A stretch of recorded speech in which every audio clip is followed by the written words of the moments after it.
How far is the river? Between the boy and the river stood a mountain. The boy was young, the river was small, and the mountain was big. The thickly forested mountain hid the river, but the boy knew it was there, where it was and what it looked like. He had never seen the river with his own eyes, but from the villages he had heard of it, of the field in its water, of its rocks and currents and waterfalls, and it only reminded for him to touch the water and know it personally. He stood in front of his house on the hill opposite the mountain and gazed across the valley, dreaming of the river. He was about 12 years old, a sturdy boy with entirely black hair and shining black eyes. He had fine features and clear brown skin, but his hands and feet were rough and scratched. He was barefooted not because he could not afford shoes, but because he felt free in his barefoot. He liked the feel of warm stones and grass, and not wearing shoes saved him the trouble of taking them off. It was 11 o'clock, and he knew his parents would not be home till evening. There was a loaf of bread he could take with him, and on the way he might find some fruit. Here was the opportunity he had waited for. It would not come again for a long time because it was not very often. His mother and father visited relatives for the entire day and left him on his own. They had gone out on something important, that was why he had been left with a very sketchy meal, a loaf of bread, some milk, and 2 eggs. He went into the house and wrapped the loaf in a newspaper. Then he closed all doors and windows. The path at the river dropped steeply into the valley, then rose and went round the big mountain. It was frequently used by villagers, the woodcutters, milkmen, mule drivers, but there were no villages beyond the mountain or near the river.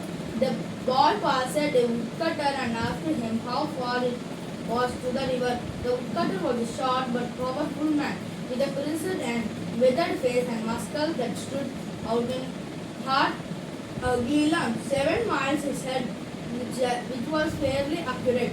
Why do you want to know? I am going to there, said the boy. Alone, of course, but it is too far. It will take you 3 hours to reach there, and then you have to come back. It will be getting dark. Besides, it is not an easy road, but I am a good walker, said the boy. Though he had never walked further than a mile from his house to his school, he carried on down the path, and the woodcutter looked after him with some misgivings and decided to keep an eye out for the boy on his way back from the market. The path was steep, and the boy had to run most of the time. It was dizzy, winning path, and he slipped once or twice and slid into a bush out of the path and drowned the hill. The hill was covered with lush green ferns. The trees were woven in creepers, and a great wild dahlia would suddenly rear its golden head from the leaves and ferns. Soon the boy was in the valley, and the path straightened out and rose. He met a girl who was coming from the opposite direction. She held a long curved knife with which she had been cutting grass, and there were rings in her nose and ears, and her arms were covered with heavy bangles.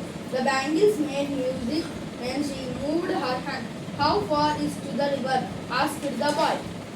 The girl had obviously never been to the river, or she had been thinking of another one, because she said 20 miles without any hesitation.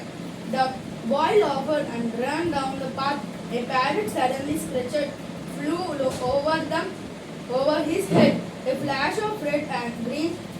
It took the course of the path, and the boy followed its dipping flight, running until the path rose and the bird disappeared amongst the trees. A trickle of water came from the hillside, and the boy stopped to drink. The water was cold and sharp, but very refreshing. However, it seemed to have the effect of making him thirstier. The sun was streaking his side of the hill, and the dusty path became hotter, the stones scorching the boy's feet. He was sure he had gone halfway. He had walked for an hour. Presently, he saw another boy ahead of him driving a few sheep down the path. How far is the river? He asked. The village boy smiled in a friendly way and said, no, not far. Just round the next hill and straight down. The boy, feeling hungry, unwrapped his loaf of bread and broke it half, offering one portion to the village boy. They sat on the hillside and ate in silence. When they had finished, they walked on together and began talking. The boy did not notice the smarting of his feet and the heat of the sun and the distance he had covered and the distance he had yet to cover. But after some time, his companion had to diverge along another path, and the boy was once more on his own. He missed the village boy. He looked up and down the mountain path but could see no one.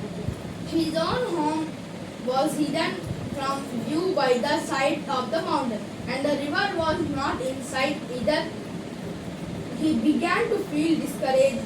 If someone had been with him, he would not have faltered. But alone, he was tried and lonely. He was sorry he had finished the bread. He might want it later. Yet he had come more than halfway and he could not turn back. He had to see the river. If he failed, he would always be ashamed of his experience. So he walked on along the hot, dusty, stony path past mud huts and desert fields until there were no more fields or huts, only forest and sun and lonely land. Now there was no man and no sign of man's influence, only trees and rocks and brambles and flowers, only silence. The silence was impressive and a little frightening. It was different from the silence of a room or street. It was the silence of space, of the unknown. There was not any movement either except for the bending of grass beneath the boy's feet or the circling of a hawk high above the pine trees. Then, as the boy rounded a sharp bend, the silence broke into sound. A sudden roaring sound, the sound of the river. Far down in the valley, the river trembled over rocks, fast and frenzied. The boy gasped and began to run. He slipped and stumbled, but still he ran. Then he was ankle deep in painful cold mountain water, and the water was blue and white and wonderful. Thank you.